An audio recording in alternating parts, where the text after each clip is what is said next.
needs to sing and get musical chairs. I'd like to call to order the meeting of the Methacton School Board. Please rise for the Pledge of Allegiance.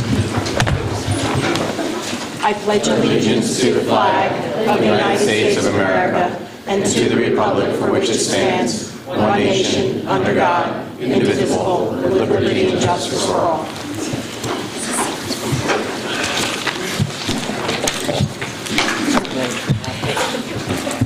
For announcements, the public is hereby advised of the audio and video recording of this meeting for the purposes of rebroadcasting. I'd also like to announce that we had an executive session held on October 20th, 2015 of the Human Resources Committee for 3 personnel matters, 1 administrative staff matter, and 2 professional staff. And there was an executive session held immediately prior to this meeting on a matter of personnel involving a professional staff member.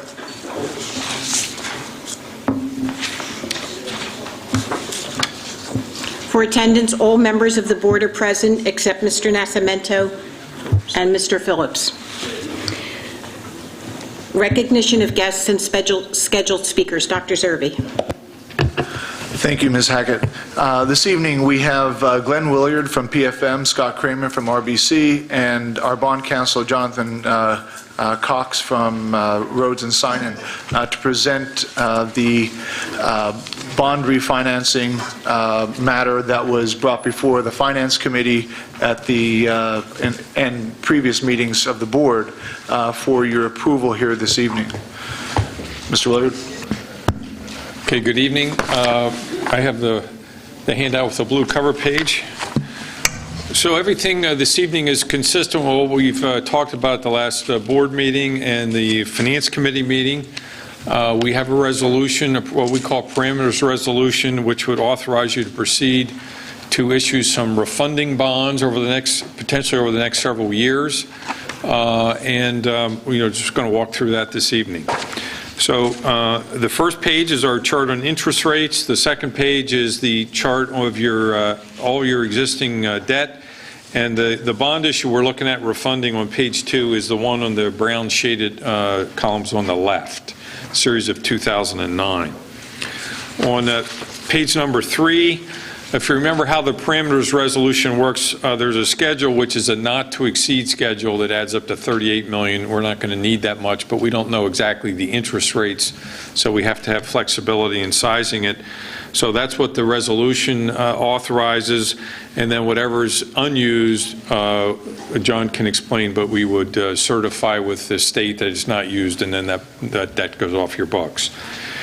Under 1B, if you authorize and approve this evening, we would work with the administration and your business manager in 1B there that we could do up to several different tranches of refunding bonds as long as the savings are at least 3%. Right now it looks like it's much closer to 10%, but there is a minimum target in there. And Stu would be working with the financing team before we would enter the market. There are several scenarios of how this may play out. One that's mentioned there in in number 2 shows you how we could issue bonds over 3 different calendar years, calendar year 16, 17, and 18, depending on how things play out, or we may just do one transaction, depending on what is decided with the administration and the team and sort of how interest rates work over the next several years. One of the other things that we've talked about is for bank qualified, you can only issue $10 million in a calendar year. So we sort of have the refunding bonds on the one hand and any new money needs that you have on the other hand. That includes any like energy leases or roof projects or anything like that. So before we would decide to do anything, we would sort of plug in and take the pulse of where the board is, if anywhere, on any maintenance projects or new money needs. Okay. Down at the bottom of the page, I just put a couple other highlights. So again, it looks like we're somewhere in the magnitude of $2.5 million of savings at this point. If we were to do this today, I think it'd be a little bit better. The other thing we watch in doing this transaction is we have to invest any of the bond proceeds to the call date of the old bonds, which is March of 2018. So if you borrowed this money today, your investment rate to 2018, we'd be lucky to get 0.25% or so. So that's one of the things that goes into account and taken into account before we decide if there's savings or if we decide to proceed. This purchase contract that you have, the resolution that you have, does authorize or contemplate that we could do a bank loan with what we call a forward settlement. When we go out and issue municipal bonds, normally settlement is 30 days or so from the time the bonds are issued. Some of the banks are willing to hold interest rates constant for 9 months or a year or something like that. So that's one of the options that is embedded in this package. We'd be able to look at that. I talked about the bank qualified and non-bank qualified status. We'll have to monitor that because there is a slight difference in the interest rates. And also, we'll stay apprised of what's going on with your new money needs. So those are a couple of the highlights that we've talked about before that are still included in the package. The next page, just briefly on page 4, this is the old bond issue, the series of 2009, and the old interest rates. They're shown in column number 3. We're hopeful in today's world we can refund this bond issue with interest rates of around or less than 2.5%. So when you look down through column number 3, that's how we're able to achieve the savings for you is just because interest rates are that much lower than they were in 2009. So that's the old bond issue. You see that's around almost $29 million. And then the last page, the next page shows this is the parameters that you're approving, which totals $38 million. And eventually whatever is done would be less than that, and then those old bonds are deemed not to be outstanding. So that's a quick 5 minutes on the math. And, do you have any questions? If you have no questions of me, I'll let John talk about the resolution. Any questions? Does anyone have any questions? I do have Yes. one. The difference between the 28,990,000 and the 38 million, what happens with the rest of that money? Well, you don't. What happens is you authorize 38, but we won't issue that much. We just don't know exactly which maturities we need to have bonds and what the rates will be, so it gives us flexibility, and then you just don't issue what we don't need. Anything else? John?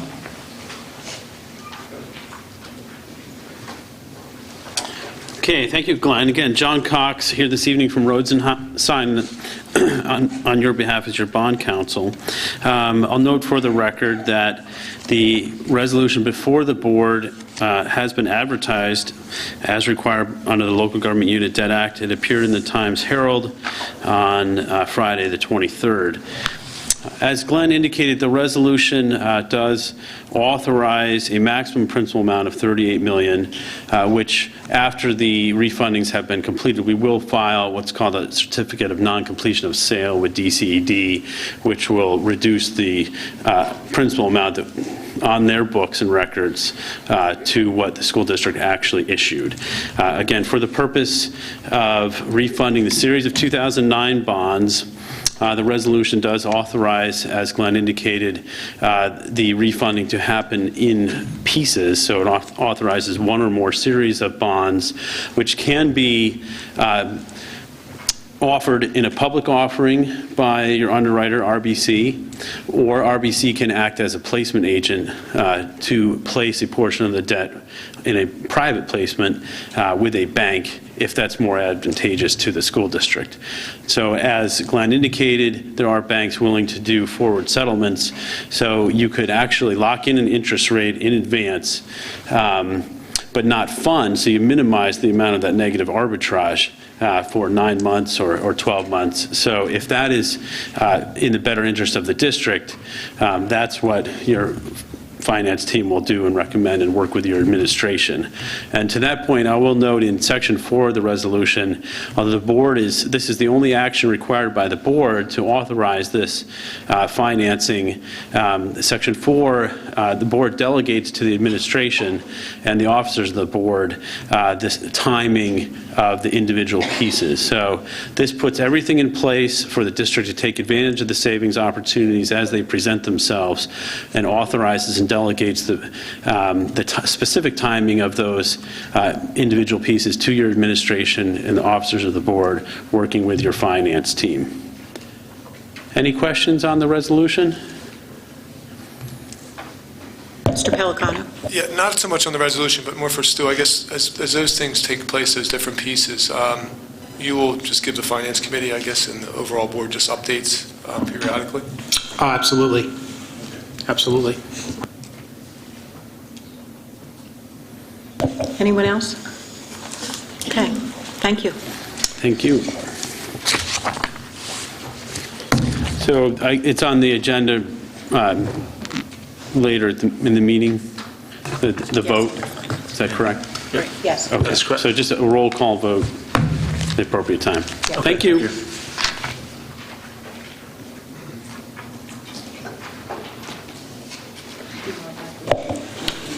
Are there any other guests or scheduled speakers? There are no other guest or scheduled speakers, and if I may suggest, Ms. Vice President, that when we move to the next section on reports, I know that our student board representatives have some significant work to attend to as part of their studies, and I just asked if they'd be given the opportunity to speak first this evening. Okay. Thank you, we can certainly do that. So we'll move on to reports, and we will ask our student board representatives for their reports. Point of order, Mrs. Hackett. Will the representatives be available for public questioning ahead of the vote? No, they are leaving. They're not available for public questioning. I question that. Please proceed. Thank you. First of all, I'd like to congratulate on the success of the school parade. Many of the school clubs and teams that contributed in making this event very eventful.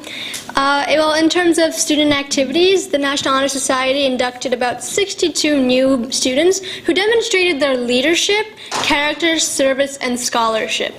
Additionally, the Methacton Marching Band, yes, must mention it because I am part of it, has attended many competitions and have placed in either first or second place in all competitions.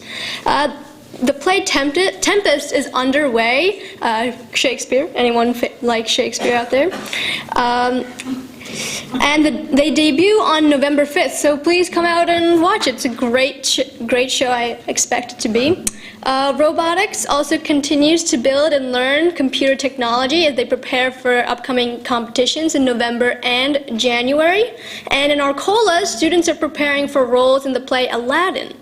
Lastly, with the PSATs coming close, we look forward to seeing our students work towards college readiness. Thank you. Tara? Thank you, Gayatri. I just wanted to highlight on the homecoming, which started with Spirit Week all of last week, and the excitement in the high school was palpable as students dressed up with themes like Superhero Day and America Day, and that concluded on Friday with Green and White Day, along with our annual pep rally during 7th period. But I wanted to talk about our first annual parade, which began at Eagleville Elementary School and finished at the high school. All 4 high school classes were represented, along with students and teachers from Arcola, Skyview, and all 5 elementary schools. And I thought the parade was a success. Having participated myself, I felt as though the new addition to homecoming events really brought the community together and took our feeling of school spirit to new heights. And I'm sure that the parade will flourish in years to come. The events came to an exciting finish following the parade with the ribbon cutting ceremony, the football game, and the dance Saturday night. Thank you. Thank you very much. And our next report, Finance Committee, Mr. Pellicano. Yeah, do you need, please.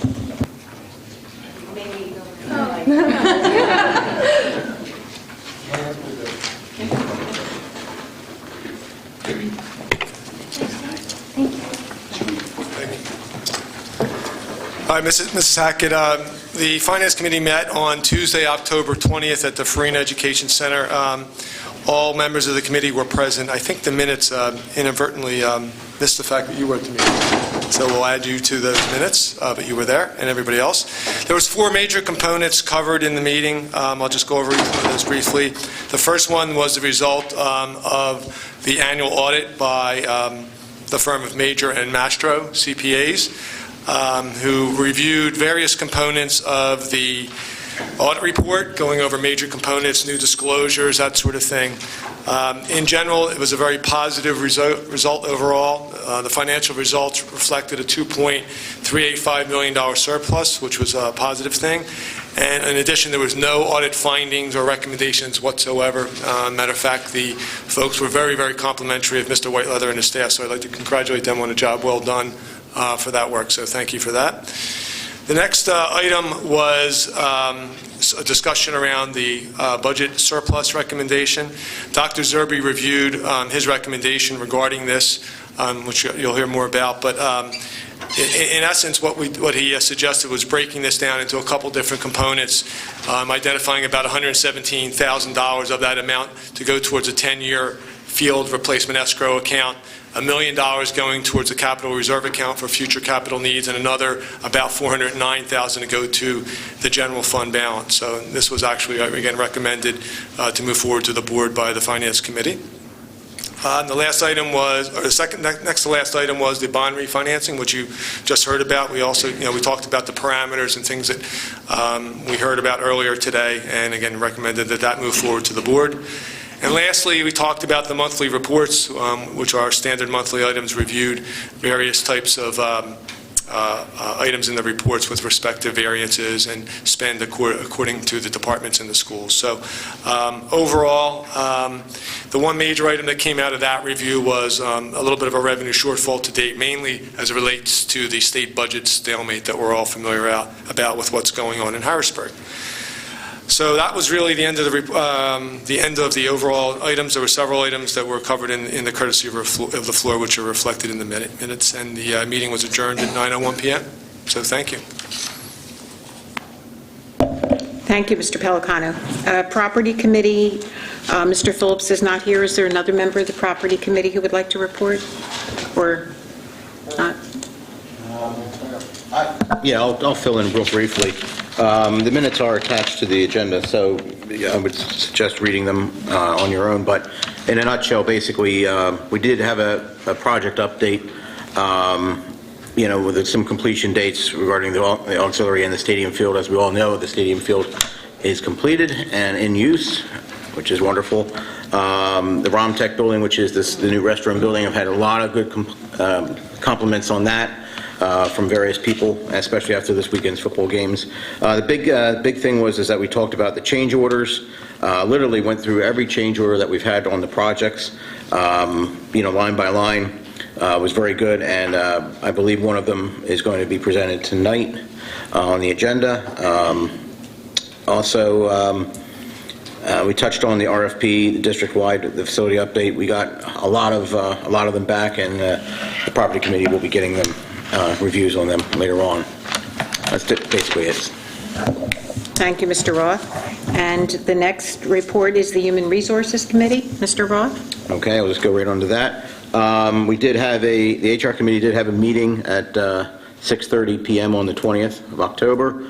And again, the minutes are posted onto the agenda as well. Basically, Mr. Harney reported a lot of different things here. A couple of the things, highlights for the job descriptions reviews.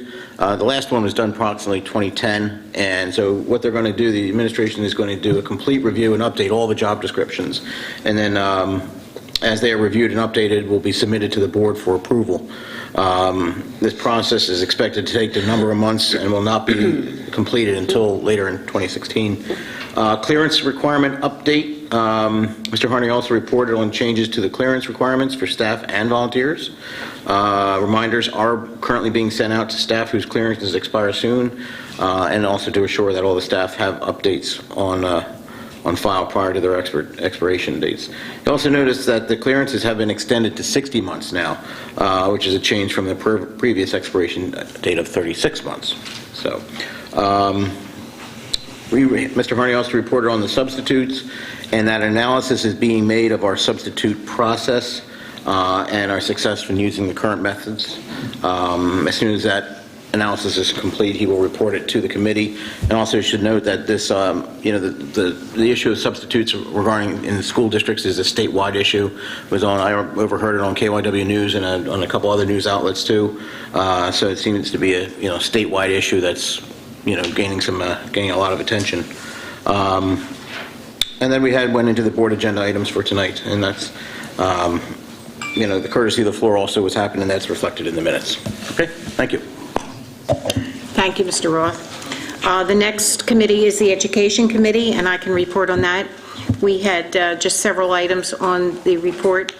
The minutes are attached to the agenda. One very interesting subject was the update on the ESL program. We also talked about the ELA curriculum writing update and the curriculum approvals that will be presented later this evening.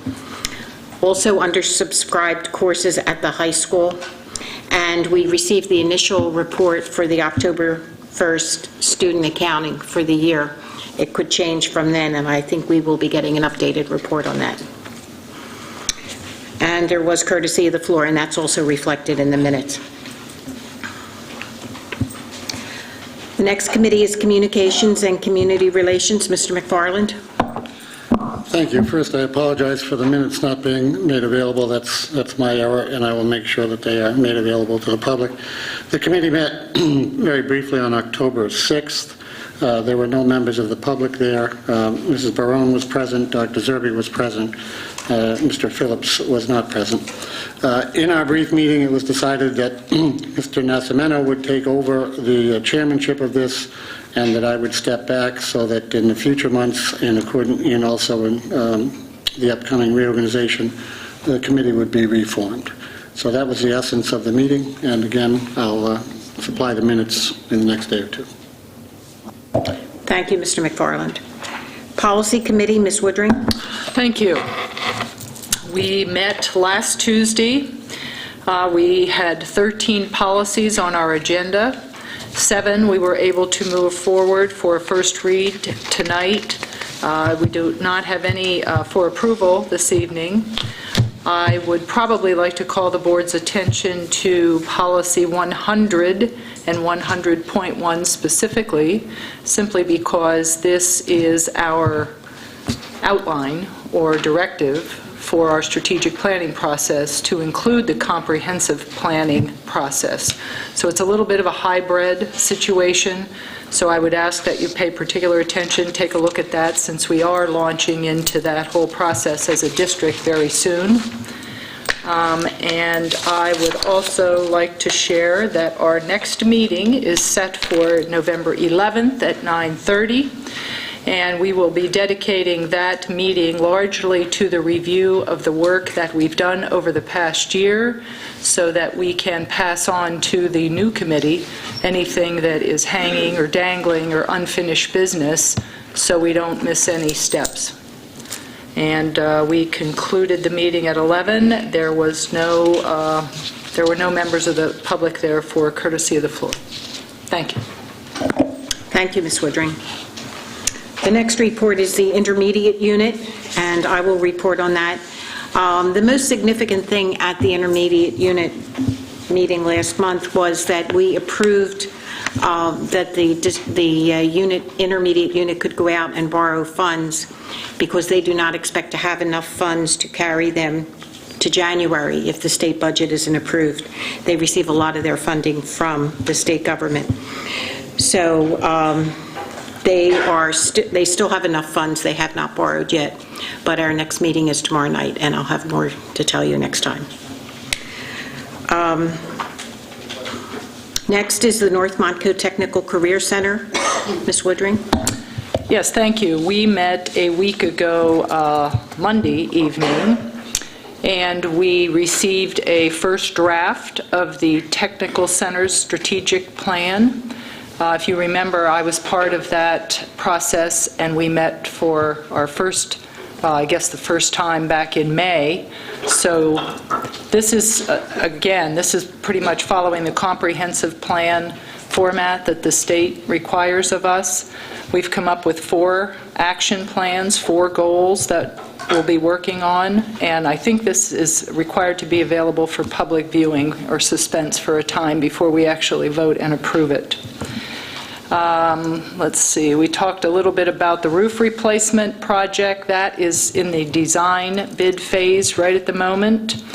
On a high note, last Thursday, our 30 students from the Protective Services Department took part in a mass casualty drill that was covered by the the local Reporter newspaper and also Channel 6. So that gave these students some very good practical experience. They all aspire to be first responders when they go out into the real world. So that was a good exercise for them. Our next meeting is scheduled for November 16th. The Technical Center's website has a new look, a new format, and the bakery and the cafeteria are now open for the public. So that's all that I've got. Thank you. Thank you, Ms. Woodring. Communications, Ms. Lynch.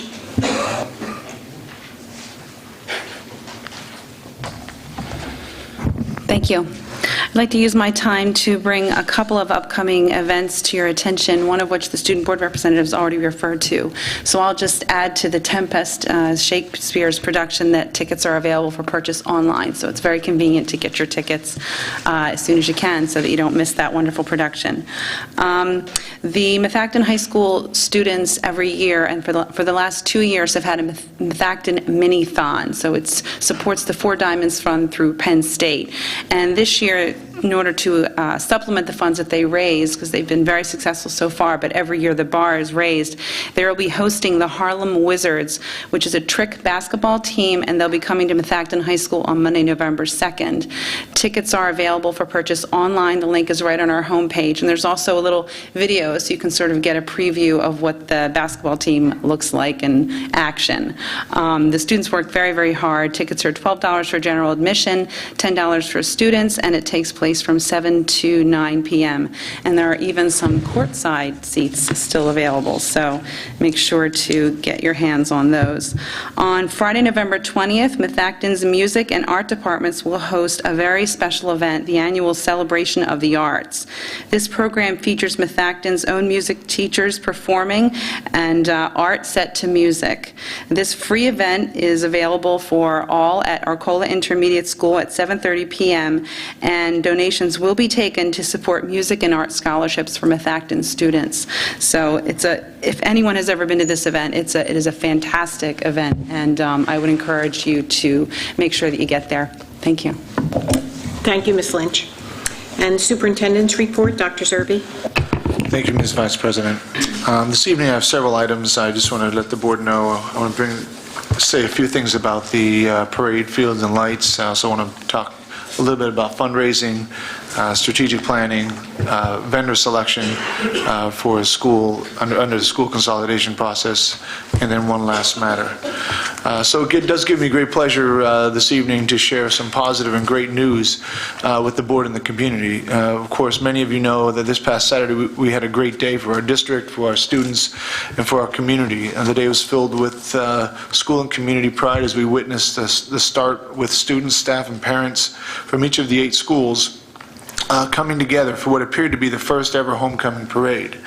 That's what I'm told. I'm not 100% certain, but for those of you that have been in the district lived in our community for the past 20 plus years, that's what I'm being told. The parade originated by a concept from Lori Markle, one of our Methacton High School teachers, and some students. The concept quickly turned over many months into a discussion and an approval by both townships for getting permission to use the roadways. And then it spread like wildfire in the past several weeks, culminating in floats, mascots, cheerleaders, sports teams, class officers, post-prom, home and school, marching band, and a host of many, many other groups getting involved to show our community our Methacton pride. The parade traveled from Eagleville to the high school, where a ribbon-cutting ceremony took place to commemorate the opening of synthetic turf fields. The day was further filled with our traditional homecoming celebration, crowning of a king and queen, and a recognition of athletic and academic excellence from the past by inducting 2 members into our Hall of Fame and recognizing the 50th anniversary of the class of 1965. The day culminated with a homecoming football game and an alumni dance that evening. It was quite a day. It was a great day that was made possible through the cooperation of many, and I just want to say thank you to everyone who organized and participated in any way possible. The ribbon-cutting ceremony represented not just a recognition of students gaining access to our turf fields, but it was a celebration of an accomplishment of endurance. It has been a long road for many, but we have arrived, and it's great for our students and our community. At that celebration, I informed the crowd that the recent cooperation among the township, the neighbors, and the district has resulted in a settlement agreement on lights at Methacton High School. At the October 12, 2015 special meeting, board meeting, our solicitor, Mr. Bartle, had outlined the parameters of a settlement agreement on the matter of the district's appeal of the Worcester Township decision on the conditional use application for the use of lights on both the auxiliary and stadium fields at Methacton High School. The Board of School Directors that evening voted unanimously in approving that settlement agreement. Then, the following day, October 13, 2015, the Board of Supervisors of Worcester Township held a meeting whereby they reviewed the parameters of the settlement agreement and voted unanimously to approve the agreement as well.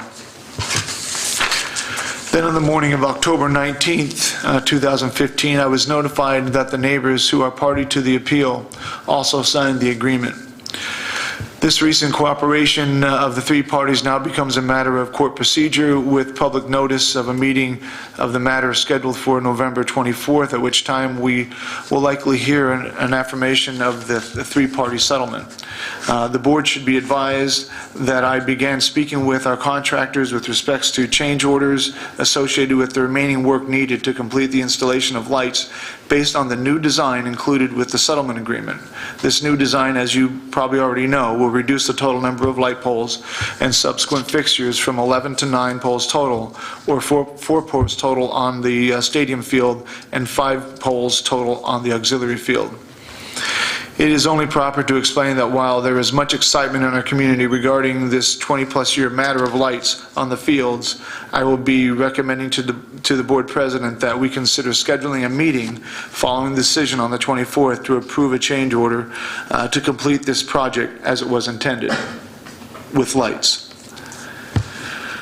Are there any questions from members of the board on any matters related to the field, lights, or the parade at this time from me, or any comments that they care to make before I move on to other items that I have on my agenda?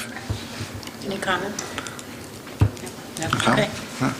The next item is fundraising update. Just to give you an update on the capital campaign fundraising, I'm pleased to announce that the capital campaign committee, in our evaluation of our current work with potential donors, the committee believes that it has the capacity to raise an additional $300,000 for a new adjusted goal of $2 million over the next 4 years for the field renovation.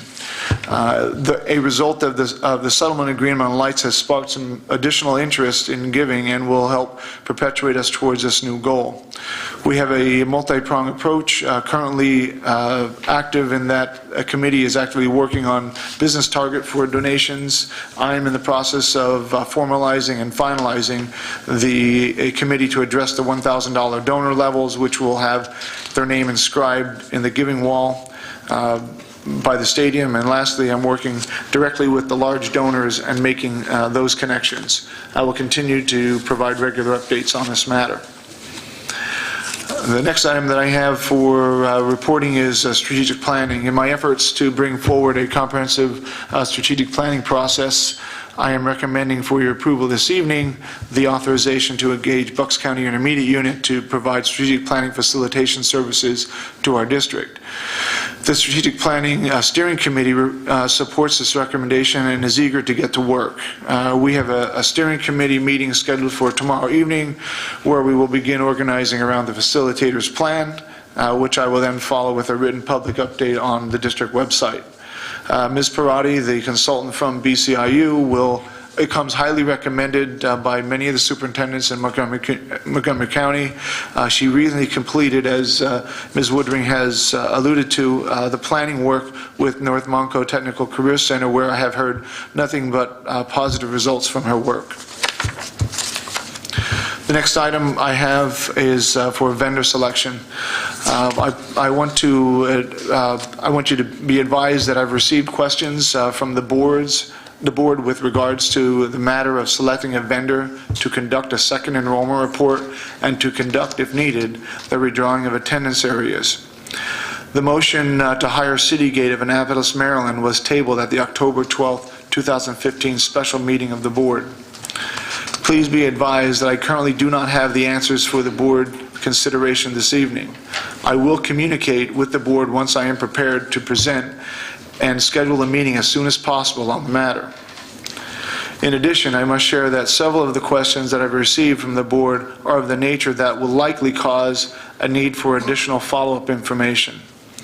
Knowing this, and the importance of this decision by the board, I plan to suggest that I bring one or more vendors before the board so that in the event there are additional questions, they can be properly addressed without the relay of a third party.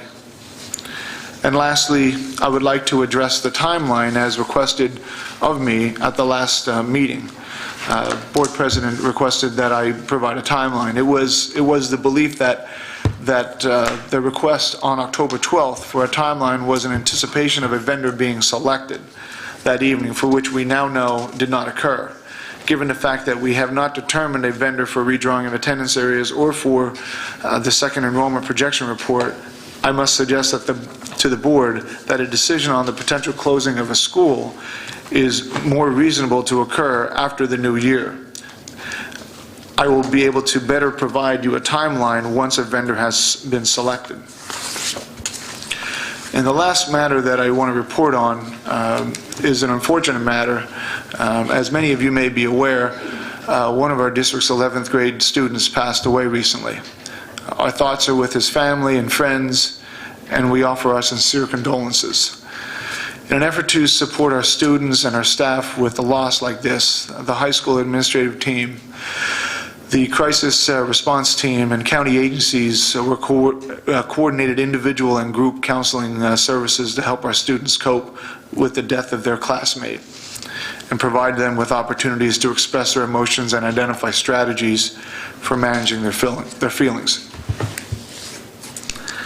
The district was also supported by two outside agencies, Carson Valley, our district SAP coordinator, and the Montgomery County Children's Crisis Center. Both of these agencies had counselors on site to support our crisis response team. I just want to say thank you to everyone that responded to this unfortunate tragedy to assist our students and our staff in this matter, and hope we never need to have this addressed again. That ends my report. Thank you, Dr. Zerbe. Our next section is public comment on board action items. Does anyone wish to make a comment on items that appear on our agenda for board approval tonight? Mr. Bickelman.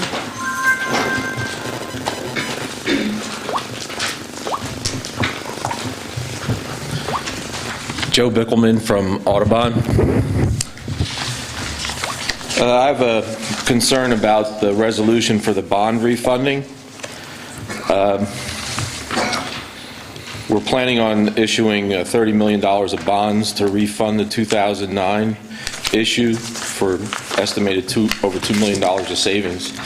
I have a page of the resolution here. I'm going to read this paragraph. It says, Whereas the school board has determined that the bonds shall be offered in a private sale by negotiation. I think it might be in the board's interest to have an competitive bid process because it would drive out more savings to the district. I think a private sale by negotiation, you know, it doesn't sound too good. Even the superintendent, he suggested we don't go with the McBroom enrollment study because of their secret formula. It would present skepticism or a distrust. I don't know how that differs from the private sale by negotiation. RBC Capital Markets was represented here tonight. They were formally approved as bond underwriter for the district. It's in the minutes that way. As bond underwriter, they buy all the bonds, but they get a bond underwriter's discount. And with an issue as large as this, it could be a couple $100,000. Through a competitive sale, you have 6, 7, 10 of the largest financial institutions bidding for your bonds that they can sell to investors. And they'll cut their underwriter's discount, and it will create a net interest cost which is less. And some of these bidders will bid 2 and 3 times during the session. And it will drive down the cost of the issue. And I just want you to consider that when you sell these bonds, a private sale by negotiation, I think you're going to pay more. The other items I have, the Finance Committee minutes were signed by Donna Coons. They were submitted by Donna Coons. Was she at the meeting? I don't think she was at the meeting. I just think that they should be submitted by somebody and prepared by somebody and submitted by somebody that was at the meeting. The capital reserve is due to get $1 million of funding from the surplus. I think the board should develop a capital reserve fund report that shows receipts, disbursements, and below that a listing of the projects, an ongoing total of the projects, so that you can track the capital expenditures from the capital reserve fund. Because there's $1 million put in this fund, and you can track to see where the money goes, and that report can be submitted to the board every month. And on 10.6, I see somebody's going from an instructional assistant to an instructional intervention specialist. I don't know what the instructional intervention specialist does, so I just had a question about that. I used to call that person a teacher. Thank you. Any other comments, Mr. Andrews?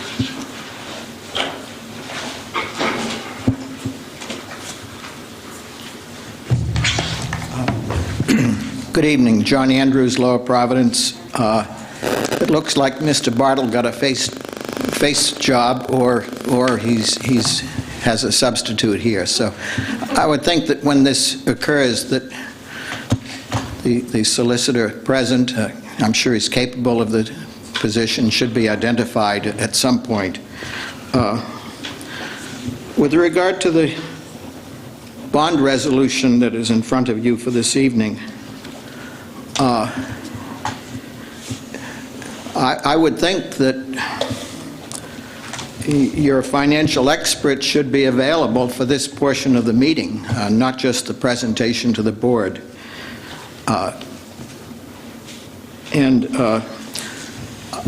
I'm kind of seconding Mrs. Hackett as to why are we getting permission to borrow $38 million if the bond issue that we are refining has a principal value of about $29 million. If there's any chance that interest is going to be, shall I say, regarded as principal, I know the board in the past has been violently against capitalizing interest. So I'm really clueless as to why the authorization is for anything more than the $29 million outstanding. And I think that's a serious question. With regard to the Finance Committee minutes, Mr. Pellicano corrected the absence of Mrs. Hackett, and I would like to correct the presence of Mr. Cox, who this evening said to me that he was not at that meeting, whereas the meeting minutes say that he was. With regard to the change order number 11 that's up for a vote this evening, that was attached to the minutes, and everyone had signed off on it on August 20th, days ahead of the meeting on August 25th of the board, and a month or so ahead of the board meeting of September. It's unclear to me why there's a delay of 2 months relative to that item.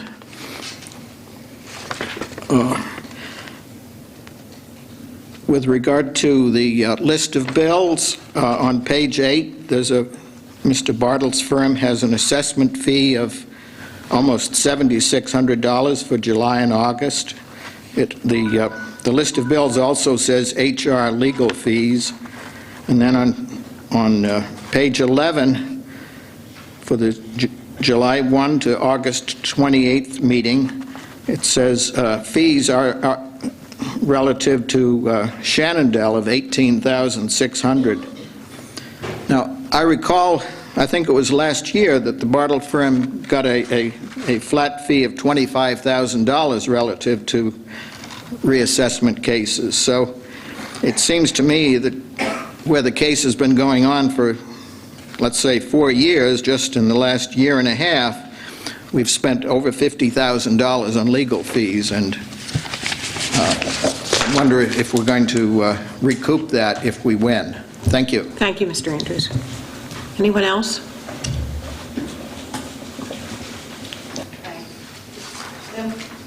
We'll move on to board meeting minutes.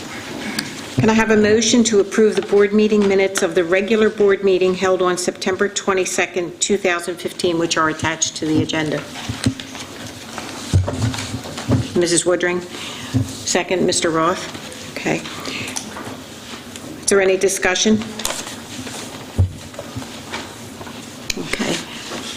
All those in favor of approving the minutes? Those opposed? And abstentions? One abstention. Okay, so it is 6 to 1. 6 to 0 to 1. Fiscal items, Mr. Whiteleather. Thank you. A few items on for this evening. In front of you, 9.1 is our monthly list of bills as presented and reviewed by Finance on for your approval this evening, as well as item 9.2, our monthly treasurer's report. Item 9.3, as discussed prior during Finance, recommendation from that committee was the distribution of surplus funds from the 14-15 general operational budget, as you have before you. Item 9.4 is the resolution to approve the issuance of bonds for the refunding of the 2009 GO bond, as presented and reviewed by bond counsel and financing team here this evening. Lastly, item 9.5 is a change order for your approval this evening, as reviewed and recommended by Property Committee for the remediation of unsuitable soils at both the auxiliary and football field in the amount of $74,896. And that concludes my report. Thank you, Mr. Whiteleather. Given the diversity of these items under fiscal, I would like to include items 9.1 and 9.2 together, and then the other 3 items separately. So could I have a motion to approve item 9.1 and 9.2? Mr. Pellicano, a second. Mr. McFarland. Any discussion? All those in favor of approving 9.1 and 9.2? Opposed? So that is 7-0. Okay. Item number 9.3, General Fund Operational Surplus. Can I have a motion to approve item 9.3 with the distribution that is included there?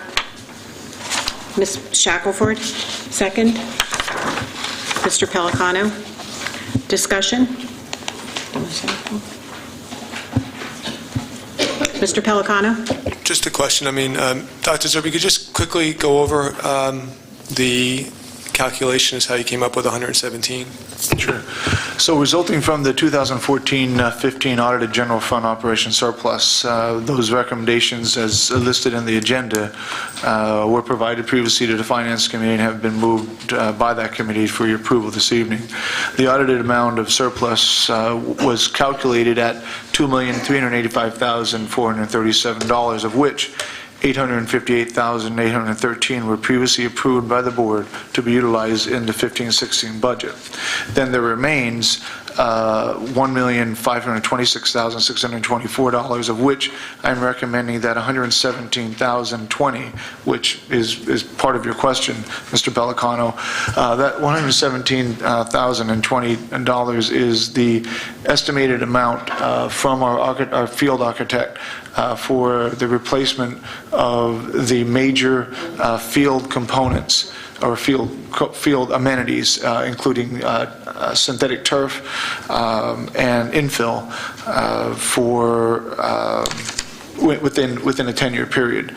So what it does, and what we've had many discussions on, as you know, Mr. Pellicano, from our meetings with the fundraising committee, is that while we're making all this effort to bring the fields to fruition here for our students in this year, we know that we have now a different obligation to bring and make sure that 10 years, 12 years, 15 years down the road, we have a way to replace those major components. Many of the smaller things are likely to be, as we talked in our Finance Committee meeting, are likely to be addressed through a capital fund or operational budgets. But that's where the 117 comes from. It comes from our architect's estimate of what we'll need 10 years out and dividing that out.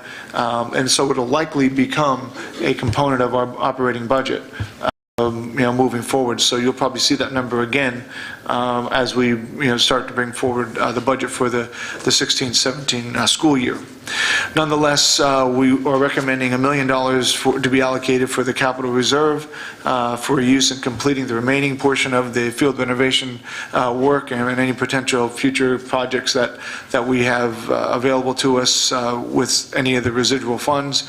And lastly, the 409 is actually the remaining balance, the 409 to 604 to be retained in the fund balance. So that's how the mathematics works for us here.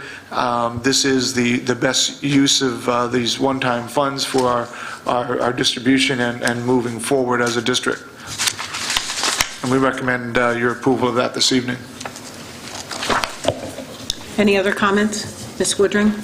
I just have a question based on what you just said, Dr. Zerbe. So this account the escrow account that we're beginning over this next 10-year period to build to that expense of replacement, that's to say that at sort of an ongoing annual maintenance for that field is totally different.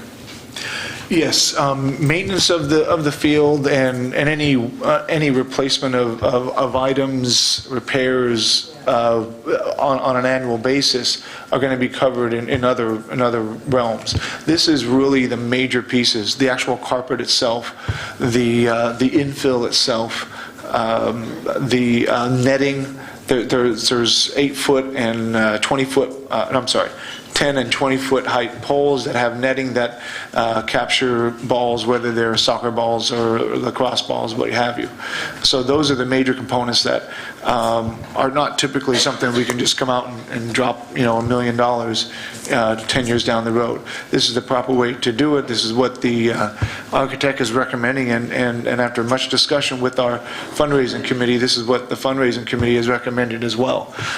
It's possible that some of these expenses can be offset in future surpluses if we were fortunate enough to have some. But in all fairness, I think it's our obligation to let you know that we'll be using this dollar amount as a budgetary item moving forward for your consideration in future budget years. Other comments? I just wanted to just make sure that the capital reserve account of $1 million is a distinct amount for the capital reserve account, and that the $117,000 is a separate account, and it will just grow on its own without any involvement with it unless it is one of the items that is included. That is correct. It'll be a separate account. Thank you. And the $409,000 to go to the fund balance, I believe you gave a percentage of something like a 9% increase in the fund balance, the current fund balance? It was greater than that. We're utilizing these funds as proposed this evening would increase our fund balance net of distribution of funds to about 5.6%, or $5.6 million. That's where we'd be at the end of the distribution. Thank you. Any other comments? I just have one comment. I just want to say that I'm very thankful that you are doing this escrow account. I know that's something we talked about from the very beginning, that's something that we wanted to keep in mind, and I just think that's a very prudent thing that we should be doing, so thank you. Okay, so all those in favor of approving item 9.3? Opposed? Unanimous. Item 9.4, the bond refunding. Can I have a motion to approve Resolution 15-08 as presented by the Bond Council for the issuance of general obligation bonds of the Methacton School District for the purpose of refunding the general obligation bonds series of 2009 for debt service savings? Mr. Pellicano, second. Mr. McFarland? One item on the advice of Bond Council, I do recommend a roll call vote after any discussion on this matter. Thank you. Any discussion?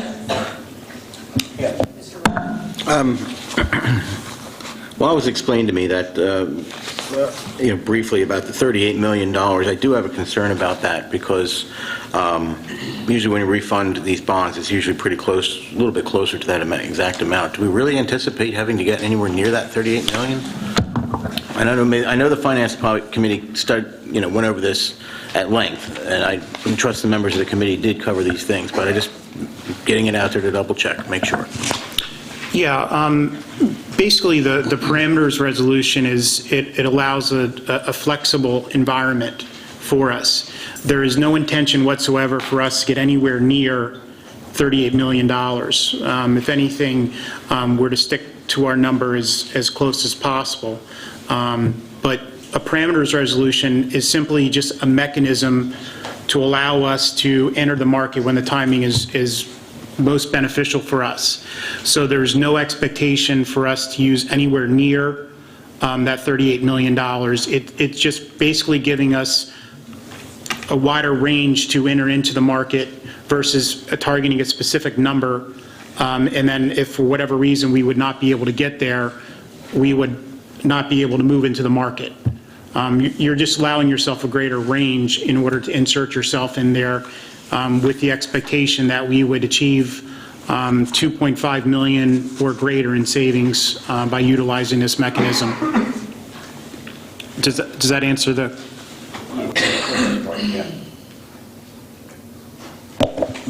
Mr. Pellicano? Yeah, Herb, I'll just, that's why I asked the question to Stuart earlier, but I mean, we're going to get apprised both at the Finance Committee meeting, and we can apprise the board as the different pieces of this move along to see kind of where we're at. So I feel very comfortable that, we're not even going to be anywhere near that, and we'll probably be pretty much right on target. Right, and this is kind of a unique one because of going through all these different steps and things. It's just, there's a lot of parts to this puzzle, that's all. Thanks.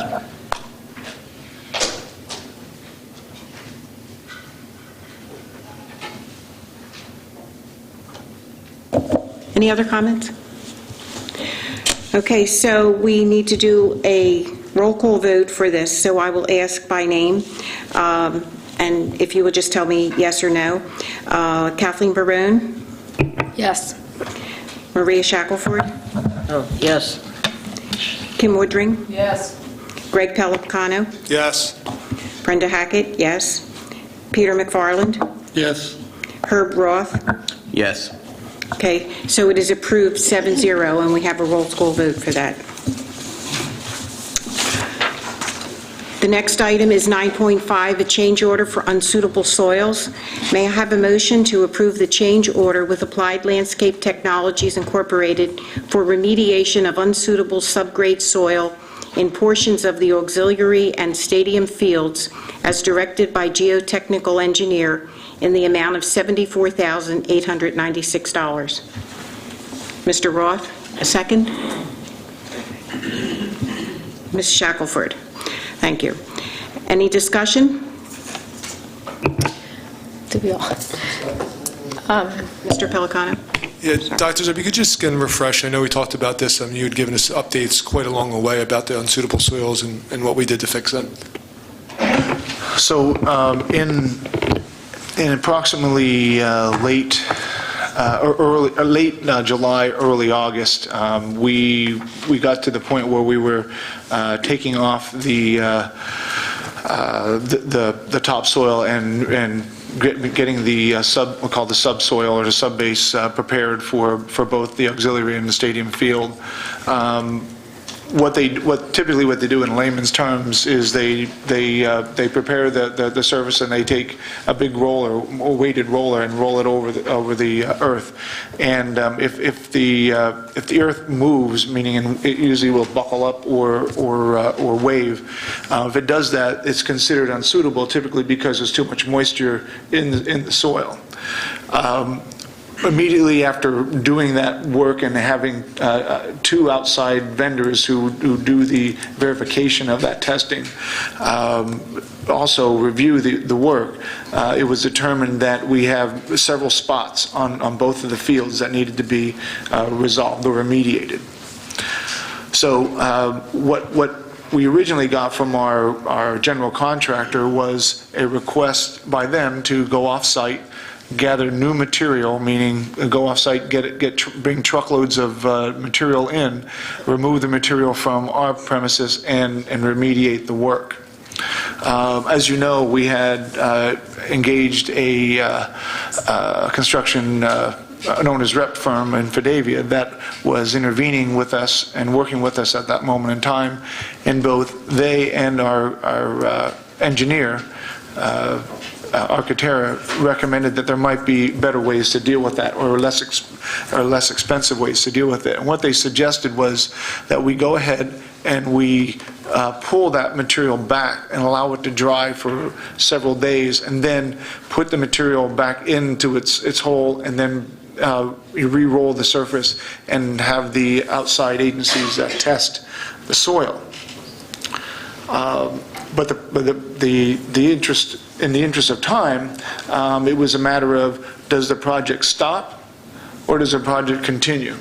So we had to make a decision about letting this process unfold at a lesser expensive alternative, and we did that at the recommendation of the people that we have working for us. In doing that, it wasn't until they completed that work that we were able to have a total cost of what that remediation would entail. And that's where we find that we had the total work of about, a total cost of about $74,000 or $75,000 as it's listed here on the agenda.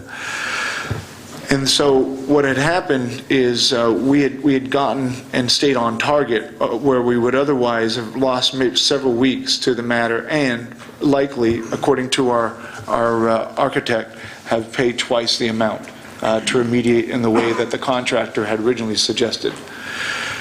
So that's what we have before you here this evening, and we're asking you, and just so I'm clear with everyone, this is work that has already been completed. It is just a part of the formality to get your approval on this here this evening. Any other comments, questions? Mr. McFarland? At the point that this unsuitable soils problem was identified, and when the option to do the non-removal from off-site to present, was there any estimate given with regard to hours and scope of work as to what this might cost before? I mean, could we have been paying double this much today instead without knowing? I'm sorry, say that again? Was there any estimate ascertained by Fidavia or by the school or by the contractor as to how much work would be necessary for the remediation that took place that is now before us? Did we know of, in any sense beforehand, how much money this change order would cost before it was undertaken? Well, there were estimates in our conversations with the at the construction team meetings. I don't recall exactly what they were, but the issue that boiled down for us was whether or not we take and accept what the general contractor was recommending, and it would be on an hour, since the hours and the labor rates are already approved in the contract that we have with all the contractors. It wasn't determined how long that would have taken. However, it was the expense of getting the material, taking our material off-site and getting new material as part of the major cost that would be incurred in addition to possibly what we have here before us today. Well, I was really asking about the decision, once it was arrived at, to keep the material on site and not to consider the off-site option. At that point, was there any understanding of how much work would be involved in that option that was undertaken prior to it being taken, so that even though we didn't wish to stop the project, we did want to know at some point how much cost there would be involved in this corrective action? Yeah, I think when we've been communicating with the board through keeping you apprised through board memos, I think we were talking somewhere in the neighborhood of about $60,000, $50,000 or $60,000. That's what I recall being some of those original estimates to do the work this way. But I don't recall what the estimates were for the hauling of materials from off-site. So I thought that's what you were asking me, but if that's not, it was about $50,000 or $60,000 for what we had what was estimated. Any other questions or comments? Okay. Then all those in favor of approving 9.5? Opposed? 7-0. Next item is personnel items. Mr. Harney. Yes, this evening we have one resignation professional for your approval. We have one resignation classified. We have two employment professional. We have one change of status professional, one uncompensated leave professional. We have two items under supplemental contracts for your approval this evening. We're asking for your approval of the list of volunteers as attached. We're asking your approval to hire two lifeguards for our community education swim program, and we have one advisement this evening. Thank you, Mr. Harney. Does anyone want to take any of these items separately? No? Then can I have a motion to approve items 10.1 through 10.14, personnel items? Ms. Barone, second. Mr. Roth? Discussion? All those in favor? Opposed? Thank you. 7-0. The next item is curriculum and programs. Ms. Katona. Thank you.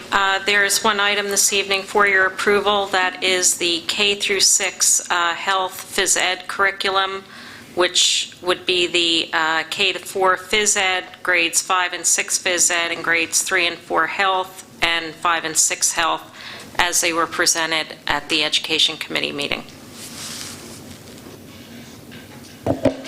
Thank you, Ms. Katona. May I have a motion to approve the curriculum documents for grades K to 4 phys ed, grades 5 to 6 phys ed, grades 3 to 4 health, and grades 5 to 6 health as presented? Ms. Shackelford, and second, Ms. Barone. Discussion? Ms. Woodring? Yeah, maybe I should have picked this up. I read the minutes, but is there anything significantly different in approving this curriculum than we have in the past? No, there is not. The curriculum that was approved was written between 2012 and 2015, and in 2015 it was more just going back and possibly doing some revisions based on some other resources that we may have attained, but nothing significant. Mr. Pellicano? Just to follow up on Ms. Woodring, just so you know, at the Education Committee, I asked that when we have curriculum changes like this, not to necessarily maybe get like Ms. Woodring, like we get from you in policy with all the red lines items, but maybe Ms. Katona could do some type of summary for us so that we can understand what the key changes are, and I think that was what we agreed to at the meeting. That's right. Any other comments? Okay, so all those in favor? Opposed? 7-0. Okay, next item is policy. Dr. Zerbe? Thank you. Before you are 7 policies. I just want to make a mention that on policy number 7, or actually policy number 112, item number 7, it should read school counseling and not guidance counseling. So we'll make that correction before the next reading of this next month. But these are the 7 policies that Ms. Woodring had mentioned in her report, and we ask you to review those, specifically the Strategic Plan and Comprehensive Plan 100 and 100.1, as well as the others before our next meeting, where we'll ask you for a final adoption of those policies. Thank you, Dr. Zerbe. And the next is other. Dr. Zerbe. Thank you. Listed under 13.1 is our field trips. We need to ask you to approve a field trip for the girls lacrosse team to Charlottesville, Virginia, March 22nd through the 24th. Cost to the district, 2 substitutes. Approve the German-American Partnership Program exchange with Methacton High School German students, June 16th through July 3rd. Trip funded by students, no cost to the district. And the third trip is approve a trip for the Methacton High School Key Club to Keystone, Colorado, February 11th through the 15th. Trip funded through the Ski Club, no cost to the district. If I may, I'll go on to 13.2, gifts and donations. Accept a gift of vegetables and fruits from an anonymous donor for our backpack program. We know the donor, but they want to remain anonymous, okay? Accept the gift of various food items from Eagle Stream Apartments for the backpack program as listed, and accept a gift of $100 from Methacton High School's Family, Career, and Community Leaders of America for the backpack program at Eagleville. Turning over on the agenda, accept a gift from the Arrowhead Elementary Home and School Association for the purchase of games, books, etc. for Arrowhead Elementary School, the value of $500. And we want to ask you to accept the gift of 2 flutes from the Gilroy Music Department at Skyview at $100. Accept a gift of $500 from Elizabeth Yannick and Angela Mullen from Eagleville for families over the holidays. If I will, I'll go on to 13.3 is Warrior Marching Band Scholarship or sponsorship. approve the Camp Serendipity as a trailer sponsor for the Methacton Marching Band at a cost of $500. And I'll just pause for a second to explain what that is. As you are well aware, just a few months ago, members of the Music Boosters presented a check for $10,000 to the Methacton School District for the purchase of a trailer whereby the marching band will utilize that trailer to attend competitions and to travel to wherever they may need to travel, like football games, etc., with their equipment. That trailer was purchased, and we took receipt of that trailer, as well as we then had a student who will be recognized, I plan to have recognized at the next meeting, who created a graphic design for that trailer, and it was then applied to the trailer. The trailer was then brought on site just this past weekend for review as part of the parade ceremony, and we are asking that the Methacton Warrior Marching Band, under policy 913.1, under the commercialism in schools policy, accept this sponsor. In return, the sponsor's name will be placed on the back of the trailer, along with potentially 10 to 15 other sponsors as the marching band and the boosters acquire those sponsors. So it's a way to offset some of the expenses for competition participation and for other work that the marching band needs. Under 13.4, Strategic Planning Services, approved Joanne Parati, Director of Strategic Planning Services at Bucks County Intermediate Unit, as Strategic Planning Consultant to provide facilitation services in preparing a comprehensive strategic plan in the amount not to exceed $7,500. And that should take care of all items under number 13, Other. Thank you, Dr. Zerbe. Does anyone want to take any of these items separately? I'd like to take 13.4 separately.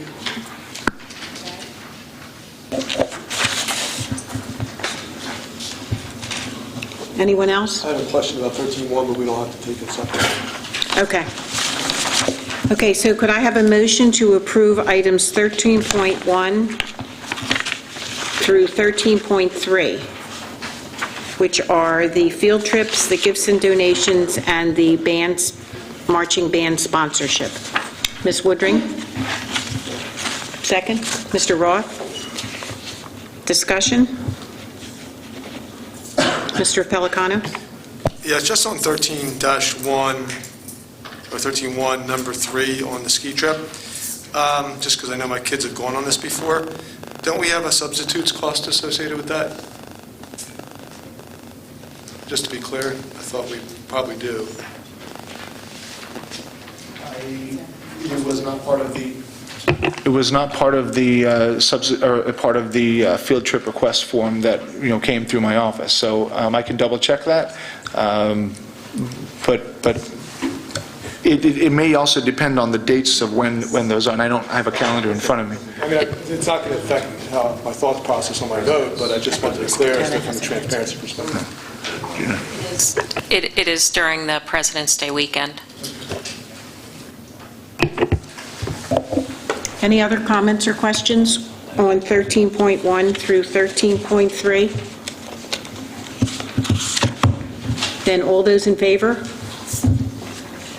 Opposed? Passes 7-0.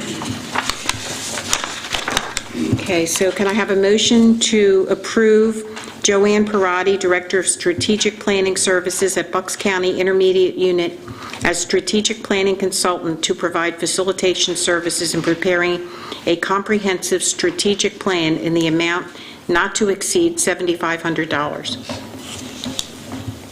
Ms. Barone, second. Mr. Pellicano, discussion? Not really a question about the selection, but rather more about the process itself. Can you just advise us the process length? When would this begin and when would this process end? The process is designed to, well, I'll just take a step back. We had originally, as many of you may recall, had discussions about a strategic planning process unfolding in January of this year.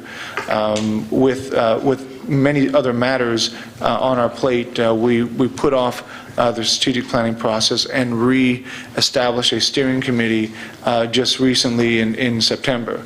With the establishment of that steering committee, we reviewed an RFP. We reissued the RFP out to, I believe, between 8 and 10 vendors. We received responses. We received feedback from our committee, and which now represents the recommendation before the board. The committee is comprised of some students, 2 board members, 2 teachers, other members of our community, other business members of our community. That 12-member committee is eager to get moving forward on doing some work, and the work is to commence sometime by April 30th of 2016, where we will have a plan that will be before the board to be adopted, and then to begin implementation as soon as possible, hopefully by July 1 of 2016. And from the policies, as we discussed in the policy committee meeting, much of the direction and content of this plan is state mandated based on state language in the policy. Is that right? The comprehensive strategic plan, as it currently is in our policies, well, as we discussed in the policy committee meeting, the differentiation between the comp plan, which is the PDE recommended plan and that is dictated by the state for us to comply with, was approved by this board back in February of this year. That plan included many things, including professional development, our curriculum, and so forth. This strategic plan that we're talking about here includes additional components that aren't typically required under the PDE plan, meaning that we will likely look at things such as our extracurricular and athletic programs. We will look at our facilities. We will have an area for safety. So those are the components that, in just general, that will occur that aren't typically part of the PDE required plan. The PD required plan is typically geared more for ensuring that we have a professional development and an academic plan aligned with the PA core and moving that direction forward. So I hope that gives you some understanding of where we are with that. Yes, I understand the comprehensive plan. With regard to the strategic plan, the policy language indicates that there would be some board involvement, or the language in part reads, the board shall provide guidance and approve the strategic plan. But it also, in that same phrase, says ensure active participation by board members. Is there a plan for that? Has that been established yet? I think that the steering committee is already indicative of how board members will participate, meaning of the 12-member steering committee that we have in place right now. There are 2 members from the board on that committee. I think what our steering committee will be doing tomorrow evening is talking about 2 specific things relating to the structure and what we know from the proposal provided to us by the BCIU, as well as determining the mechanism and how we will include members of the public, members outside our organization and members inside our organization, as well as students, to be able to participate in this matter. And I'm certain that will include how board members will be able to participate in the matter as well. Any other comments? Ms. Woodring? Yeah, I would just like to say that I have worked with Joanne Parati through this technical center strategic planning process, and she was the facilitator of the last strategic plan that Methacton developed. I think that was back in 2010, and I just can't say enough about her facilitation. She's organized, she's crisp, you get busy, you get to business, and you get it done. So I fully behind her. Thank you. Any other comments? Okay, then, all those in favor? Opposed? Okay, 7-0. Okay, so the next item on the agenda is dates for board members' calendars. November 2nd, 2015 is scheduled to be an Education Committee meeting, but that will probably take place in the following week, the week after the week of November 2nd. November 9th, a Property Committee meeting at 7:30 a.m. in the Farina Center. On November 10th, a Communications Committee meeting at 8 a.m., a Human Resources Committee meeting at 6:30 p.m., and a Finance Committee meeting at 7:30 p.m., all in Farina. On November 11th, a Policy Committee meeting at 9:30 a.m. in Farina. And November 17th, it will be the regular board meeting at 7 p.m. at this location. And December 1st, 2015 will be the reorganization meeting and the board meeting at 7 p.m. in this location. Is there any old business to come before the board? Ms. Woodring? Yeah, I just wondered, Dr. Zerbe, if you could mention, I think didn't we have our Skyview folks go down to D.C. for their character award or acknowledgement? Could you tell us about that a little bit? Yes, we had, as the board's well aware, we had our guidance department as well as our Skyview principal attend the acceptance of the Character First National Award.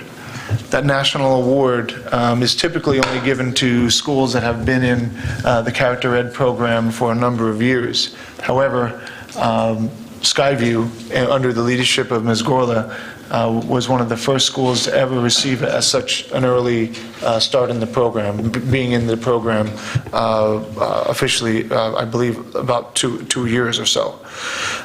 So we just recently on Monday had a dedication at Skyview where we hung the banner, and we're hanging it proud because when it's all said and done, while we teach mathematics and we teach English and all kinds of subjects, the character of our children are the most important thing that will carry with them for success in the future. And I think Ms. Gorla and her team at Skyview believe that, and they treat it in a manner that it deserves, and we're proud of them and we're proud of the work that they've done. Any other old business? Anyone? Any new business? Members of the board? I have one item. It's probably not so much new business as just information for board members. I attended the Pennsylvania School Boards Association conference a couple of weeks ago, and I brought some sign-up forms for anybody who might be interested in participating in the Pennsylvania School Boards Association. I think I have enough for everybody, so see me after. Okay, and courtesy of the floor, Ms. Alabak. Candy Alaba, Eagleville. When I looked at the agenda tonight, there was, comments on board items. The item I looked at was the soil remediation. I can't comment on an item when I don't know the particulars about the item. Dr. Zerbe went into detail, and I wasn't able to question him on a number of things. My first question is, there was 3 wet spots on the fields. Do they know what caused those wet spots that far down? Will those wet spots reappear at a later date? Will that wind up costing us more money? I mean, these are things. I know a couple years ago, the architect was stunned to find out when they stuck a shovel in the dirt, they hit rock. And their landscaper was surprised to find this out. And anybody that's lived here most of their life knows that was a problem. Now we have an issue with the water's coming from somewhere. If it's 3 spots. I mean, I'm not an engineer, and I'm just an everyday person. I learned in my basic science class that water seeks its own level. Could it possibly be, if they do a study, to find out there may be some underground springs? I know in this area, we're notorious for underground springs. And, I mean, this is something that we should know if this is going to be an issue further down the road. If you're going to have to go back in and tear up the field, and, I mean, you did save money by not, when you say materials, I assume you mean the dirt, like removing the dirt, and not have to bring in clean fill, which you might have to do it again. But I mean, these are questions, unfortunately, I should have been able to ask before you voted on it, because, I mean, I think this is an issue that should have been discussed before, you know, to the public, and then take the vote when it was courtesy to comment on the agenda, because I would like to have this information before you voted on it. But these are issues I think you need to address. You know, what caused the problem? Is it fixed permanently, guaranteed it's not going to happen again? And if it happens again, how much is it going to cost us? And are they going to have to rip up the fields? So I think this is information that needs to get out. Thank you. Andrew Sander, Lower Providence. In order to support the community, the board needs to hold the superintendent more accountable. I've been holding my tongue on this for quite some time. However, I recently received a letter in the mail addressed to the Methacton community, which likely cost the taxpayers over $5,000. The letter portrays a relationship between the administration and the students, teachers, and taxpayers as strong and successful. There may be some folks who feel this way, and they're entitled to their opinion. However, I am not in agreement with this, and from all the time I spend at school functions, athletic fields, in my community, and at board meetings, there are a lot of folks who do not agree with these statements. Additionally, academics are noticeably absent from this communication. A likely reason would be Methacton's recent decline in its PSSA scores, as well as the U.S. News and Reports ranking, which not only affects our students, but all taxpayers' home values. This communication was not transparent at all. Some excerpts from the letter. We must have a strong alliance between our community, our students, our parents, and our teachers. I believe we have this alliance and that it is tremendously strong. Anyone who attends board meetings knows that this is simply not the case. If you spend time in schools, you'll know that the superintendent, until very recently, was virtually non-existent at the elementary school level. Additionally, I have seen this superintendent be disrespectful to board members, including the October 12th meeting with your answers to Mrs. Shackelford's questions. That's just one example. Quote, "It is my duty to ensure that our students come first." Not once during the hearings and meetings regarding the school potential closure has our head administrator entertained an in-depth discussion regarding the actual education of our students. No educational arguments were made when passing the budget, which had minimal, if any, monies for the improvement of our capital infrastructure other than the fields, or payment of huge liabilities which are looming and not accounted for. Further, it would be difficult to find an in-depth educational analysis on any of his historic blogs. Quote, "Our parents must remain informed and be given a voice in our educational decision-making. Parents are not given in-depth, valuable information, as this current propaganda reflected. As far as parents having a voice, long before any potential school closures were announced, I approached the superintendent about excessive kindergarten-sized classes, and had a great cost-effective solution. I was basically glad-handed and received no closure regarding my request. In another example, when offering him advice and asking to provide additional help regarding the enrollment RFP, constituents were told their communication was, quote, ill-timed and takes time away from the intended aspects of my work, end quote. He further stated it was untrue that we were going for a second opinion. The support which was being offered would have saved the district the embarrassment it got during the special meeting held on October 12th. Apparently, his time is more important than the board's. Ask him for detailed emails and ask him for his responses to the constituents. We must also be concerned with the numerous missteps of this superintendent which pose a problem from a risk management standpoint. The fields, we've heard a ton of information about the fields. Lack of attention to detail has led to soil work of $75,000, stormwater management, which we don't know what's going to happen, which is a $400,000 line item. We needed to have an owner's rep overlook the project at a cost of $48,000, and I'm sure there are other items. After outsourcing the bus services to First Student, we had to hire a district planning manager. The administration did not recommend for hire a qualified woman for the job at a salary much lower than what the administration wanted to offer to a gentleman admin with a connection to First Student. Ultimately, a new district transportation manager was hired for a number in the middle, approximately $85,000. Mr. Sander, will you wrap up? Yeah, just two more points. It was communicated to the board and community that a very basic enrollment projection was, quote, the best you could get. When not only superficial, it did not even take into account projections at the school level. This mistake alone cost the district $18,000. A lack of attention to detail has explicitly been evident in this matter and could potentially cost the Mr. district Sander, $30 million. You've exceeded your time. Thank you very much. Thank you.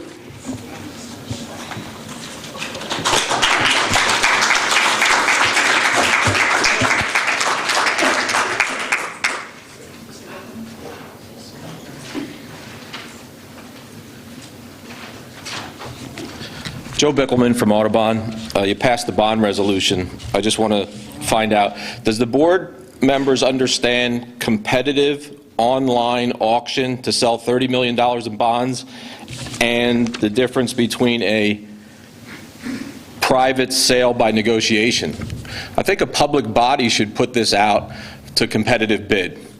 I didn't hear one peep or one question at the full board level or the committee level to the professionals that were here, what is better?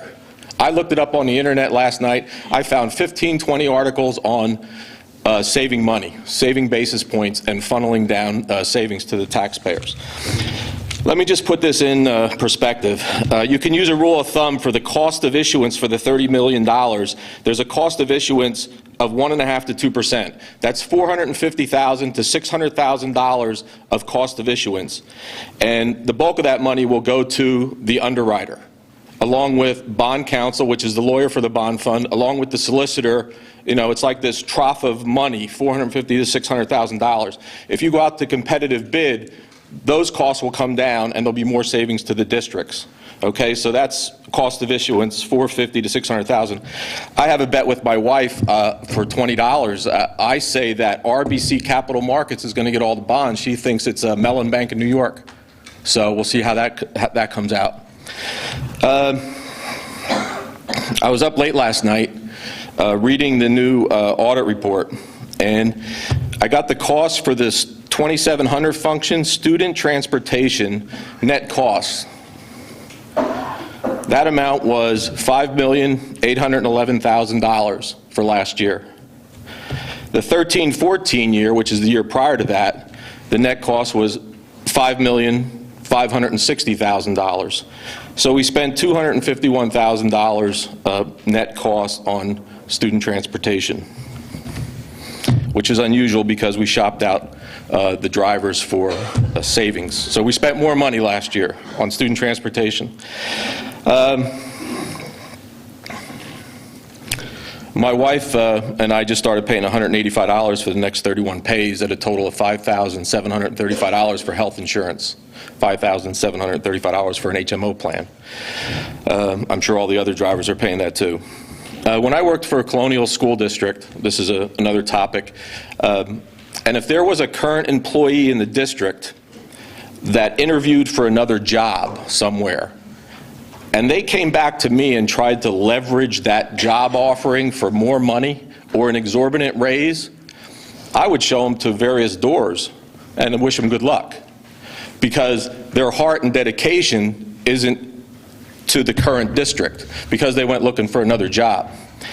That was just a business practice that I did. Thank you.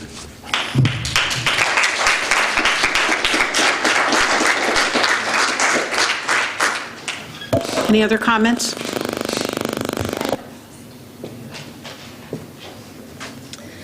Ashley Wilkerson from Audubon. I have a question about a document that I came across when I was doing review last week, because it was something that I think a lot of us have been asking about, and I was surprised to find that it exists. And it was basically a school-by-school plan of what the remaining 4 elementary schools would look like if Audubon were to close. And I couldn't bring a copy of it with me because it had layouts of the buildings, and I completely understand that. But what I saw looking at it, from what I can gather, is that there were a lot of small classrooms that were sort of multi-sourced for ESL and some sort of special services support and some other things that were maybe a quarter of the size of a regular classroom. And it's obviously not what I would want to see for the students who need those services, but it sure looked like a school-by-school plan of what every classroom is going to be utilized for. Now, I couldn't find a date on it, so I don't know when it was produced, but it does seem like using that information, we could certainly make available to the public a school-by-school plan of how many classrooms would be used for each grade, what each classroom would be used for that's going to be used for support services, what the square footage of that classroom is, because we should be able to give that information without actually giving a building layout, and how many different services are going to be in that classroom. If, for example, we have a room that is a quarter of the size of a regular class and it's going to be used for both PT and OT, could we look at that and see, is it even possible to fit the supplies they need into a room that size and give students the same services they're receiving now? So I'd like to know, is this information that is current? And if it is, can we release some of that information to the public? Because we're about to spend a lot of money on an enrollment study. When looking at this document, it looks like we've done some sort of additional capacity analysis, and it doesn't look like something that, in my estimation, will work for these kids who need special services. And if we can't make that work, why are we going to spend a lot of money on an enrollment and redistricting if we can't redistrict with only 4 schools? Thank you.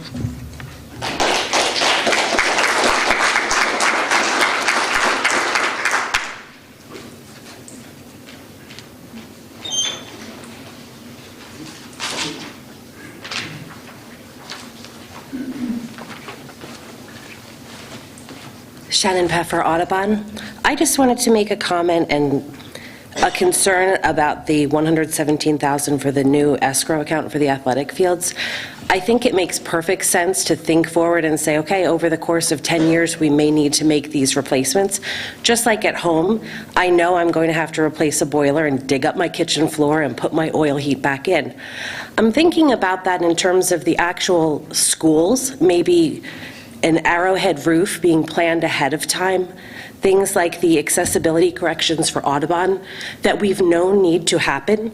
Why are we not considering those things when we're talking about the extra money that needs to be planned ahead of time? Excuse me. In addition, I'm thinking about Skyview and this beautiful new school that we did or didn't need. I have a student in the 6th grade in a class of 5 teams or 5 teachers on his team. He has to sign out his Storytown book if he needs to read at home. I'm sorry, I'm upset about this. We have students who don't have enough textbooks in their classrooms that they would have to just access it online. And I love the idea of accessing it online, but my son has a 7-inch tablet. Do you know how hard it is to read a textbook on a 7-inch tablet at the reading level that he reads? He's so frustrated that the pages aren't loading fast enough. Now, I could go to that extra charity and say, could you please give me a computer that my family can afford to buy? But instead, I have to say, I'm sorry, you have to wait for my husband to get off his computer or me to get off my computer that we're working at home on in order for him to do his homework. Or he could step out of his comfort zone and say, I'm sorry, my teacher, could I please sign out a textbook? In a class where many, many kids have computers at their fingertips, are we singling out students that might not have the ability to have that technology at home, that they then have to say, I'm sorry, I need a book? If we have the money for $117,000 a year in an escrow account for a field, why don't we have the textbooks in our classrooms? Thank you.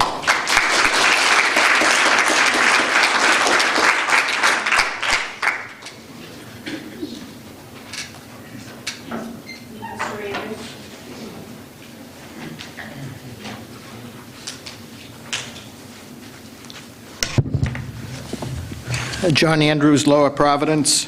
I think I've discussed earlier this evening where you have bonds of about $29 million and you need $38 million to refinance them. I still don't have an answer. It's not like a construction project where you have a 7% contingency amount. This is like a 25% adder for an unspoken flexibility. it just bothers me, number one, that it's being done, number two, that the board doesn't understand it, yet they vote for it unanimously. With regard to enrollment projections, we're about 2 weeks past the special meeting, and I think we had a special meeting because there was some urgency to get a second enrollment projection. And apparently we don't have answers back. And I spent some time reviewing what information we did have, what information was available on the web, and I ended up sending out to board members an informal summary of that information, which I believe gives you satisfactory information, maybe not about some secret formula as alleged, but as to my thoughts as to which one of the vendors you would want to pick. Number one, because they do a good job, that could be either one, and number two, because the superintendent said we wanted a projection that is different from what PEL did as possible, presumably for multiple reasons. So I sent that summary to the board and a few other people, and if there are any questions on the summary, I will be happy to answer them at the next meeting or by email. Thank you.